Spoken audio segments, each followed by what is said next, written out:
Shalom, selamat sore Bapak Ibu Saudara yang terkasih. Renungan kebaktian rumah tangga pada hari ini dari bahan Alkitab 1 Petrus pasal 4 ayat 12 sampai dengan 14. Dan Bapak Ibu Saudara sekalian telah membacanya di rumah masing-masing. Dan tema pada hari ini adalah menderita sebagai orang Kristen. Tema ini tentu masih berkaitan dengan kebaktian rumah tangga yang minggu lalunya. Lalu saya awali dengan pertanyaan, siapa yang menderita di sini? Yang menderita di sini adalah orang Kristen sejati, Bapak Ibu Saudara. Tidak semua orang Kristen menderita. Dan orang-orang Kristen yang tidak menderita ini adalah orang-orang yang mau berkompromi atau icip-icip tawaran di luar kehendak Allah. Artinya, orang-orang yang menderita di sini adalah orang-orang Kristen yang setia, tidak berkompromi, dan juga menolak segala hal-hal atau tawaran yang di luar kehendak Allah. Mereka inilah yang berpegang teguh inilah adalah orang-orang Kristen yang menderita, Bapak Ibu Saudara. Mungkin juga kita bertanya-tanya, tidak semua orang Kristen menderita. Memang betul. Hanya orang-orang Kristen yang taat, yang setia, yang teguh pada kehendak Allah lah yang menderita. Bang Andi mungkin bisa menceritakan ya pengalaman menderita sebagai orang Kristen.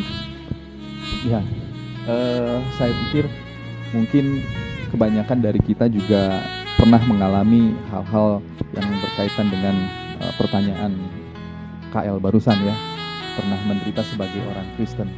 Ya, kita sebagai kaum minoritas di tempat kita mungkin pernah mengalami hal-hal yang sifatnya berkaitan dengan iman kita, ya mungkin ketika dulu waktu saya masih kuliah, di dalam satu kelas itu hanya sebagian kecil ya dari total mahasiswa 40 mungkin yang Kristennya hanya ada 5, gitu ya, hanya ada 5. Nah, semua kegiatan itu apa yang dilakukan itu pasti ya kita dinomor 2-kan lah untuk hal-hal yang berkaitan dengan aturan maupun ketentuan yang berlaku di sana.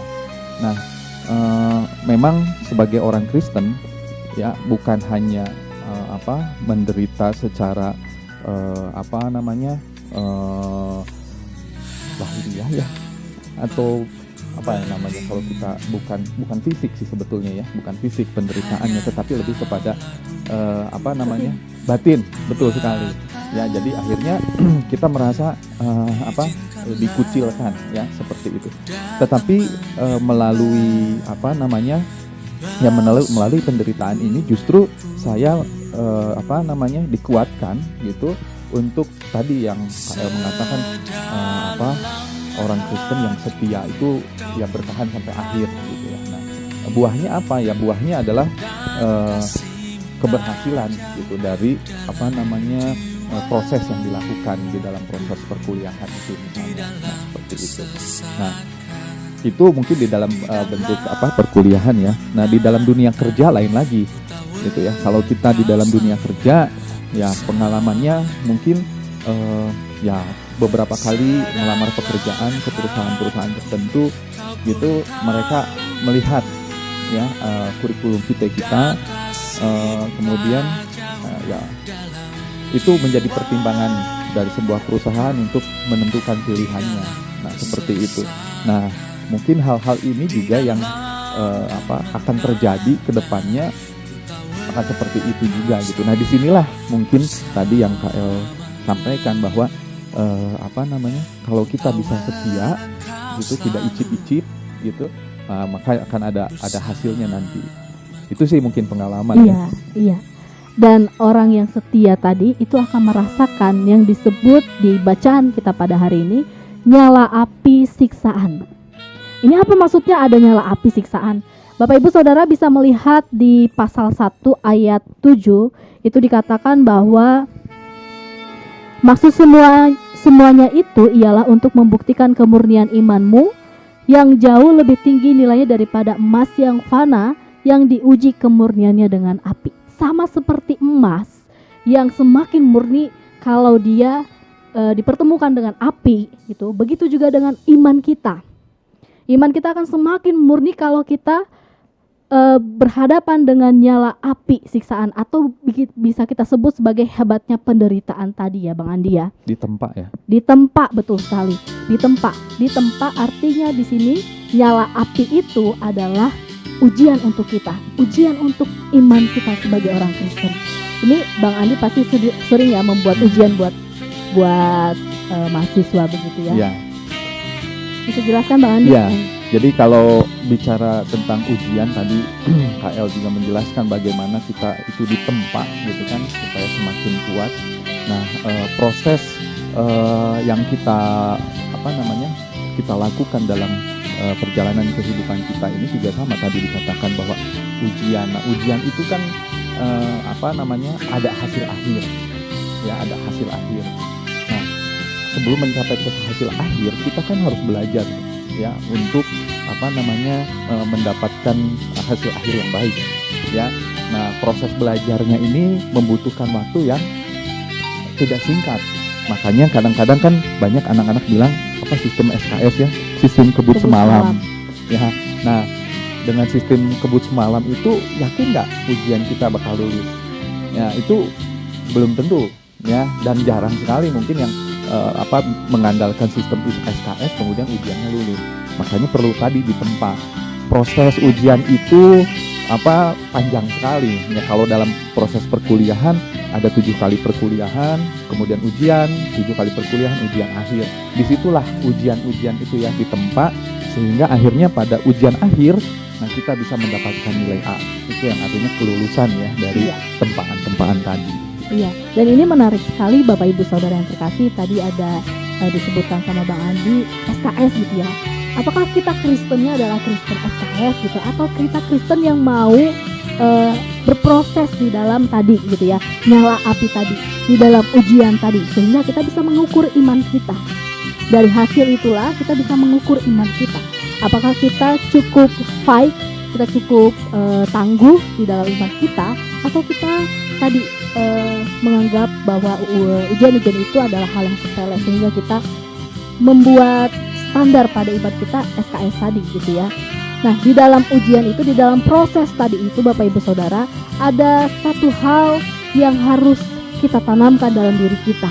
Petrus bilang bahwa bersukacitalah dan berbahagialah di dalam penderitaan. Ini tentu adalah kalimat yang agak aneh buat kita, buat sebagian banyak orang. Karena bagaimana bisa di dalam penderitaan kita bisa bersukacita dan juga berbahagia? Nah, ini kita akan mendalami ini. Bagaimana caranya agar kita bersukacita dan juga berbahagia di dalam penderitaan? Yang pertama, ketika kita menderita karena kita Kristen, kita harus mengingat bahwa dengan penderitaan itu kita semakin dekat dengan Kristus. Bapak Ibu Saudara, kalau hidup kita baik-baik saja, enak-enak saja, segala sesuatu dimudahkan, tentu kita tidak membutuhkan sosok atau juga kekuatan dari di luar diri kita. Tetapi justru di dalam penderitaan itulah ketika kita merasa lemah, kita membutuhkan kekuatan yang lebih besar dari diri kita. Dan kepada siapa lagi kita bisa berharap selain dari kekuatan Allah sendiri. Dan ketika kita menderita, kita butuh kekuatan yang lebih besar, kita berharap pada Allah, dan disitulah di dalam penderitaan itu, sesungguhnya penderitaan itu mendekatkan kita pada Allah. Lalu yang kedua Bapak Ibu Saudara, ketika kita menderita, ingatlah bahwa kita tidak pernah sendiri. Di dalam penderitaan itu selalu ada Yesus dalam hidup kita. Dan ketika bersama dengan Yesus, ada pertambahan dan juga pertumbuhan. Apa saja yang bertambah dan apa saja yang bertumbuh, tentu hal-hal positif dalam hidup kita di dalam penderitaan itu. Dan ketika kita tidak sendiri, berarti ada yang menopang kita di dalam penderitaan itu. Nah, kalau kita menderita dan kita ingat, oh saya tidak sendiri dalam penderitaan itu, penderitaan ini, maka seharusnya tidak ada alasan untuk kita bersedih. Justru kita berbahagia. Oh, saya bersama dengan Yesus. Lalu yang ketiga, Bang Andi bisa jelaskan yang ketiga Bang Andi? Ya, yang ketiga itu berpotensi menjadi teladan. Iya. Ya, jadi berpotensi menjadi teladan. Artinya berpotensi itu artinya akan ya. Jadi Misalnya kalau kita bicara dalam usaha gitu ya, bisnis misalnya, ketika kita mendapatkan semacam peluang ya, itu yang namanya gambaran orang yang mendapatkan peluang yang tadinya lama gitu ya, tiba-tiba mendapatkan itu, betapa senangnya gitu ya mendapatkan peluang itu. Dan ketika kita mungkin peluang itu juga belum tentu berhasil ya, tetapi ketika kita sudah mendapatkan itu, justru ada satu kebahagiaan dalam diri kita gitu. Nah, oleh karena itu kalau kita bicara berpotensi menjadi teladan, ya kita harusnya merasakan sukacita gitu ya, bahagia, meskipun ya tadi kalau kita bicara menjadi orang Kristen itu menderita gitu ya. Nah seperti itu, tapi ketika kita mendapatkan potensi ini, harusnya kita merasakan sukacita untuk itu gitu. Iya, meskipun masih berpotensi, Betul. tetapi ini sudah membahagiakan buat kita. Betul. Artinya Bapak Ibu Saudara, dengan penderitaan itu menjadi salah satu jalan untuk kita menjadi teladan. Ya. Gitu. Bahkan kalau kita berhasil melalui penderitaan ini, justru teladannya sungguh-sungguh dilihat oleh orang lain, Bapak Ibu Saudara. Gitu. Berpotensi, berpeluang.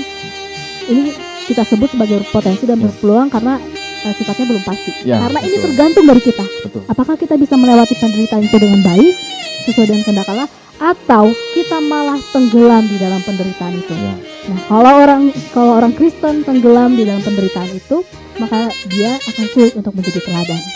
Tetapi mari kita lihat potensi ini sebagai sesuatu yang menggembirakan kita, membahagiakan kita. Nah, Bapak Ibu Saudara yang terkasih, kondisi pada saat ini juga tentu membuat kita menderita ya, apalagi di dalam berbagai konteks kita masing-masing sebagai orang Kristen. Bisa jadi tadi ketidakadilan, terus kebebasan kita terenggut, atau mungkin hal-hal lain gitu ya, dari mau itu penderitaan secara lahiriah atau batiniah, itu mungkin kita rasakan. Ditambah lagi keadaan seperti ini membuat kita, banyak orang kecewa karena rencananya sudah disusun tahun ini batal gitu ya. Betul. Kecewaan rencana di dalam kehidupannya batal gitu. Tapi ini menjadi pegangan untuk kita bahwa apakah kita dapat melalui penderitaan pada saat ini dengan baik, dengan setia, dan tidak mau berkompromi dengan hal-hal yang di luar kehendak Allah. Tidak ada alat yang paling ampuh untuk mendewasakan seseorang di dalam Tuhan kecuali melalui penderitaan, Bapak Ibu Saudara. Nah, berikut adalah pertanyaan Bapak Ibu untuk Bapak Ibu Saudara, diskusikan di tengah keluarga masing-masing. Pernahkah keluarga kita mengalami penderitaan karena kita Kristen? Jika pernah, bagaimana keluarga menghadapi dan meresponnya? Silakan diskusikan antara orang tua dan juga anak. Dan pada saat ini juga silakan Bapak Ibu sebagai orang tua menyampaikan nasihat, pesan kepada anak-anak mengenai hal ini. Selamat berdiskusi dan juga selamat saling mengingatkan. Tuhan memberkati.